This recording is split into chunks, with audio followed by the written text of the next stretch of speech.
Lockup इस show का अब पहला हफ्ता वहां पे लगभग खत्म होने को आया है भाई। इसके जो भी ये कंटेस्टेंट है 13 लोग जो है इन पे वहां पे मैं कुछ बातें कहूंगा कि कौन सा कंटेस्टेंट मुझे किस तरीके से लग रहा है, कैसा लग रहा है, स्ट्रांग लग रहा है, वीक लग रहा है, क्या इस शो का आगे होगा, क्या कुछ अच्छा होगा या बुरा होगा और किस तरीके से लोग इसको प्यार कर रहे हैं, हर एक चीज में बात करेंगे। मैं हूं मंदार और आप देख रहे हैं एक्ट राइडर्स।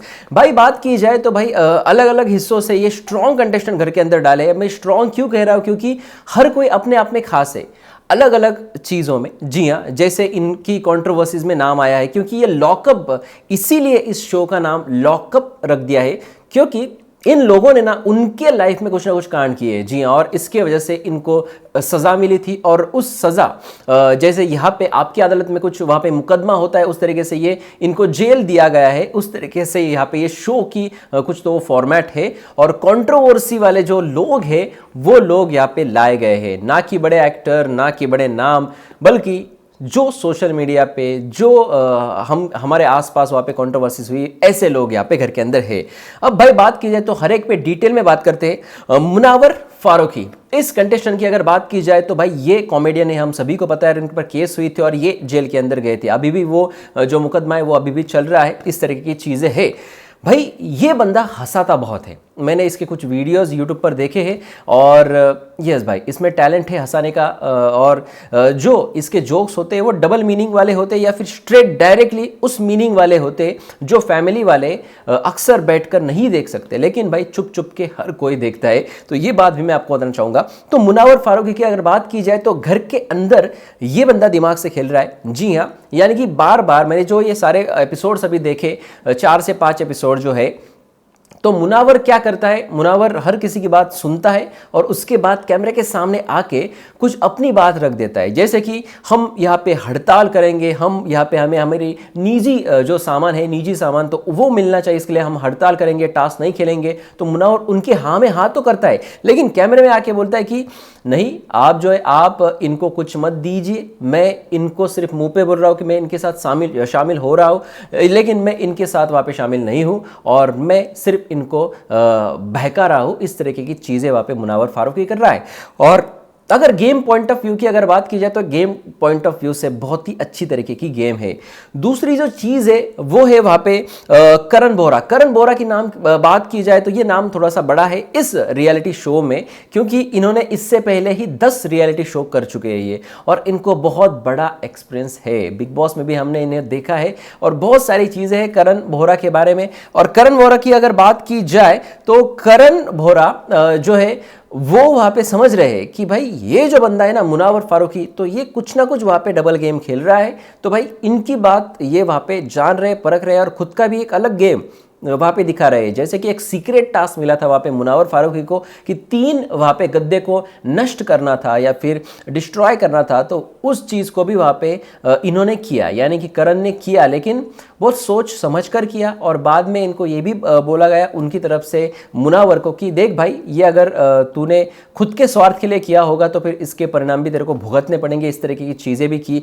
एक और वाकया घर के अंदर हुआ था जहाँ पर वो जो है यानी करण जो है वो भगवान की पूजा कर रहे थे या फिर अपने आप में कुछ तो वहाँ पे कर रहे थे, तो वहाँ पर मुनावर फारूकी बीच में बात कर रहा था, तो ये इनको सहन नहीं हुआ और बोला कि तेरे नमाज के वक्त मैं बातें नहीं करता हूँ, तो मेरे प्रार्थना के वक्त तू भी, मेरे पूजा के वक्त तू भी बीच में बात नहीं करेगा। जी हाँ, हालांकि यहाँ पे धर्म का कोई चीज़ नहीं है क्योंकि मुनावर का ऐसा कोई उद्देश्य वहाँ पे नहीं दिखा और वो अपने अपनी चीज़ों में वहाँ पे मस्त था। जी हाँ, तो ये सारी चीज़ें वहाँ पे है। देखते भाई इन दोनों की जोड़ी या फिर टकराव किस तरीके से होता है। फिलहाल तो ये एक ही टीम में है। जी हाँ, 2 टीम्स वहाँ पे बांटे गए हैं।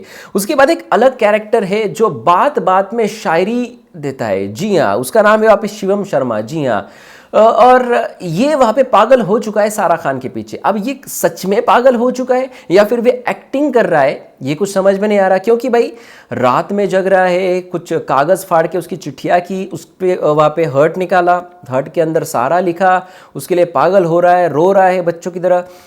हरकतें कर रहा है। अब ये इसका गेम प्लान है या नहीं, आई डोंट नो, लेकिन जिस तरीके से मैं इसको देख रहा हूँ पहले दिन से, तो ये थोड़ा सा लड़कियों के मामले में वीक नज़र आ रहा है जिया, क्योंकि पहले दिन से कंगना से लेके ये फ्लर्टी करता आ रहा है, और यहाँ पे घर के अंदर आने के बाद जिसके साइड में जिसका गद्दा है, यानी कि शिवम के साइड में जिसका गद्दा है वो है सारा खान, और सारा खान के पीछे ये पागल होता दिखाई दे रहा है। जी हाँ, तो यहाँ पे शिवम शर्मा का शो के अंदर क्या चल रहा है आई डोंट नो, लेकिन चलो ठीक है, अगर बाकी कंटेस्टेंट के साथ कंपेयर किया जाए तो कुछ ना कुछ तो शिवम कर रहा है, तो ये भी वहाँ पे देखने वाली बात है। और सिद्धार्थ के साथ इसका झगड़ा भी हुआ था, तो बात बात पे इसका टेम्परमेंट जो है ना वो वहाँ पे खो देता है ये, और पैनिक हो जाता है, और पैनिक होने के बाद बहुत सारी चीज़ें करता है, खुद को मारता है, सिर के ऊपर सिर ठंडा करने के लिए पानी छोड़ता है, मेरे बारे में ये क्यों हो रहा है, अंजलि जो है इसको वहाँ पे धक्का दिया था हल्का सा, तो इस पर भी भड़क उठा था कि ये अगर मैंने किया तो क्या होता। तो मुझे ऐसा लगता है कि इन पर, यानी कि शिवम शर्मा पे बहुत सारे बिग बॉस के सीजन्स का असर है, ऐसा कहीं ना कहीं लगता है, और कहीं ना कहीं मुझे इनके अंदर वो पारस छाबरा वाली फीलिंग आ रही है। और अगर बात की जाए वहाँ पे शिवम शर्मा की, तो शिवम वहाँ पे जो है पारस ऐसी बचकानी हरकतें नहीं करता था, लेकिन कहीं ना कहीं वो पारस लग रहा है, लेकिन जो हरकतें ये बहुत ही मतलब एकदम ऐसे चाइल्डिश हरकतें हैं।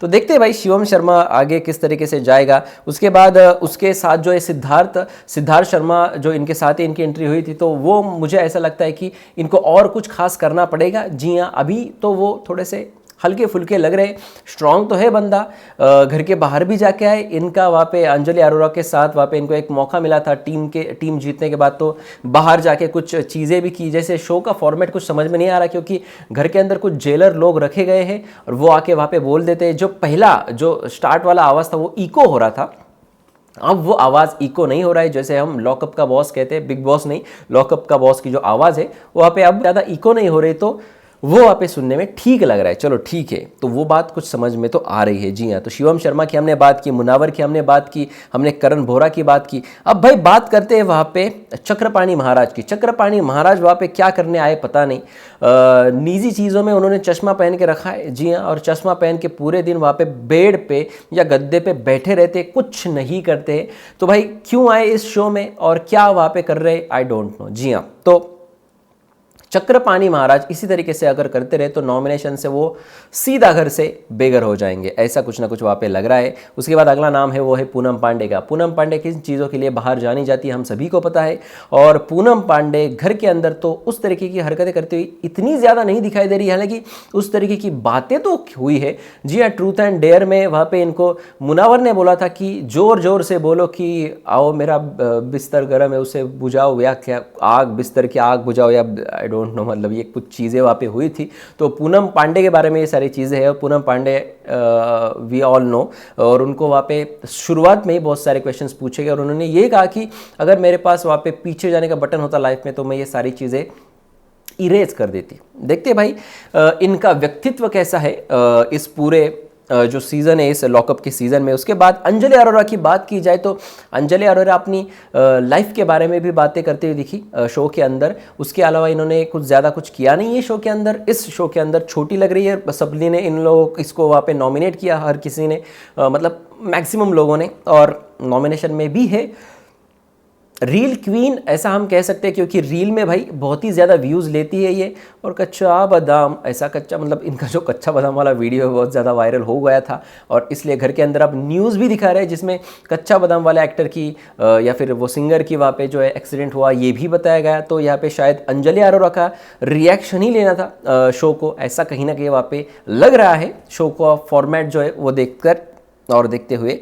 जी हाँ, और उनका ये रिएक्शन था कि इनका एक्सीडेंट हुआ है, इसकी यहाँ पे न्यूज़ दिखाई, इसका मतलब ज़्यादा लगा होगा शायद उसको, कितनी तकलीफ हुई होगी ना, इस तरीके की कुछ चीज़ें वहाँ पे अंजलि अरोरा ने बोली है। अंजलि अरोरा का उसके बाद एक झगड़ा भी हुआ, और वो झगड़ा हुआ था वहाँ पे शिवम शर्मा के साथ, और ये भी वहाँ पे तू मैं और गालियाँ वहाँ पे हुई थी। जी हाँ, उसके बाद अगला नाम है वो है वहाँ पे सारा खान का। सारा खान को यही समझ में नहीं आ रहा कि शिवम सच्चा प्यार कर रहा है, पागल है, बचकाना है, या कैसा है, क्योंकि वो जो कर रहा है उसके एक्शन पे ये रिएक्शन देती जा रही है, बाकी खुद का कुछ नहीं कर रही है सारा खान। जी, सारा खान को कुछ अलग करना होगा इस शो में, तो वो ठीक ठाक चल रही है। उसके बाद बबीता फोगाट भी वहाँ पे जहाँ चाहिए वही बोलती है, बाकी कुछ नहीं बोलती, खुद से कुछ कंटेंट देने की कोशिश नहीं। हालांकि उनके जो रेसलिंग के मूव्स थे वो मूव्स दिखाने की या सिखाने की वहाँ पे चीज़ें वो अच्छी लगी, वो ठीक रही। और वहाँ पे बबीता फोगाट वहाँ पे थोड़ी सी दिखी, लेकिन लॉकअप के अंदर बबीता फोगाट को देखना मतलब ये थोड़ा सा अलग ही लग रहा है। उसके बाद निशा रावल को भी बहुत ज़्यादा कुछ करना होगा इस शो में टिके रहने के लिए, और वो भी बहुत ही कम दिख रही है, और उनके कुछ खुद के स्टैंड्स वहाँ पे नहीं दिख रहे इतने ज़्यादा, हल्की फुल्की वो दिख रही है लेकिन इतने ज़्यादा नहीं दिख रहे।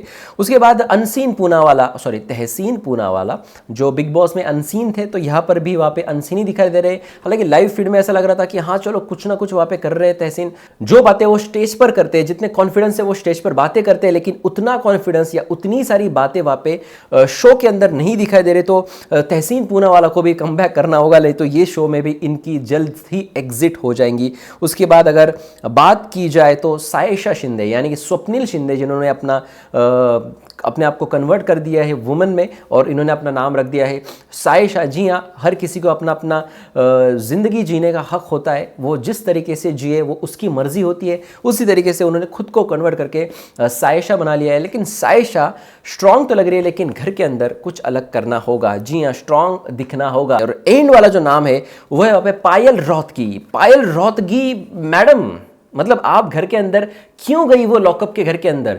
आपको पता था कि आप लॉकअप के घर के अंदर जा रही हो या फिर लॉकअप में जा रहे हो, तो आप वो बार बार वो चीज़ें क्यों कर रही कि सनशाइन चाहिए, सन चाहिए, सन चाहिए? क्या मतलब, क्या समझ में नहीं आ रहा। आपको अगर सन से इतना लगाव है, इतना प्यार है, हर किसी को होता है, लेकिन आपको अगर इतना प्यार है तो आप शो में गई क्यों? क्योंकि आपको पता है कि वो घर के अंदर भेज रहे, या फिर लॉकअप इस शो का एक फॉर्मेट है तो कुछ ना कुछ लॉकअप के जैसा ही होगा, तो यहाँ पे सन का आना वहाँ पे मुश्किल है। हालांकि हल्की सी रोशनी वहाँ पे आ सकती है क्योंकि ये मराठी बिग बॉस का घर है। एक बात पर तो मुझे बहुत ज़्यादा हंसी आई, भाई इन लोगों को नए बेड्स दिए गए, आपने देखा होगा, लेकिन नए बेड्स पे जो इनको ब्लैंकेट्स लाए गए, जो कंबल लाए गए, वो कंबल ना मराठी बिग बॉस के वो कंटेस्टेंट के कंबल है। आप ज़रा ध्यान से गौर से देखिए वहाँ पे, क्योंकि मैं मराठी बिग बॉस के घर में एक दिन रह के आया हूँ, तो मुझे पता है कि वो कौन से कलर के थे, कैसे थे, तो वो सारी चीज़ें वहाँ पे मुझे दिख रही है। थोड़ी सी हंसी भी आई मुझे शो पे कि शो ने ये नए क्यों नहीं खरीदे। चलो ठीक है कि उस शो का यहाँ पे इन्होंने इस्तेमाल किया, क्योंकि मराठी के लोग ज़्यादातर ये शो नहीं देखेंगे, मुझे पता है, क्योंकि ये शो उस तरीके का है, क्योंकि उस तरीके से जा रहा है, तो ये सारी चीज़ें वहाँ पे शो में दिखाएगी। तो पायल रोहतगी की मैं बात कर रहा था कि उनको सन नहीं मिल रहा है, उनको वहाँ पे सन चाहिए, तो उसके साथ इनको निजी चीज़ें भी चाहिए। थोड़ी सी कंटेंट देने की कोशिश वहाँ पे पायल रोहतगी कर रही है, जैसे कि सो रही है, इनकी बातें नहीं मान रही है, तो ये कुछ ना कुछ वहाँ पे शो के लिए करने की चीज़ें हैं। तो चलो ठीक है, पायल रोहतगी भी वहाँ पे दिख रही है। तो पूरा जो 5 हफ्ते का है, हर एक दिन का मैंने रिव्यू नहीं किया, मैं करूंगा हर एक दिन का रिव्यू, लेकिन फिलहाल मैंने ये पूरे 4 या 5 दिनों का ये मैं पूरा रिव्यू किया है, और इसके ऊपर हर एक कंटेस्टेंट के ऊपर मुझे क्या क्या लग रहा है वो सारी चीज़ें मैंने आपको बता दी। भाई ये मेरा नज़रिया है, मैं गलत भी हो सकता हूँ, अगर मैं कहाँ पे गलत हूँ तो कमेंट सेक्शन में ज़रूर लिख देना। ये थी मेरी राय, ये थी सारी चीज़ें। अब भाई कंगना किस तरीके से यहाँ पे आके क्लास लेगी, कंगना के क्लास को किस तरीके से पायल रोहतगी या बाकी कंटेस्टेंट उसको देखेंगे, या फिर कंगना को ही वहाँ पे उल्टा बोलेंगे, ये भी देखने में बहुत बड़ा मज़ा आने वाला है। क्योंकि होस्ट को वहाँ पे रिस्पेक्ट देनी चाहिए, और होस्ट को रिस्पेक्ट नहीं देंगे तो भाई देखिए क्या, क्योंकि कंगना बार बार यही बोलती है कि ये मेरा लॉकअप है, इस तरीके से कुछ वो करती है, थालियाँ वगैरह बचा के ये मेरा लॉकअप है और यहाँ पे मैं जो चाहूँगी वही होगा। तो फिलहाल ये लॉकअप की कंसेप्ट अब लोगों के समझ में थोड़ी थोड़ी आ रही है। जी हाँ, धीरे धीरे ये शो हर किसी को समझ में आएगा, कंटेस्टेंट सही लग रहे, खुलने में थोड़ा सा टाइम लगेगा। ये थी मेरी राय, आपको क्या है कहना कमेंट सेक्शन में लिख देना, और भी खबरों के साथ मिलेंगे अगले वीडियो में। तब तक के लिए सब्सक्राइब करके एक्ट राइडर्स को और देखते रहिए आपका फेवरेट चैनल एक्ट राइडर्स। धन्यवाद।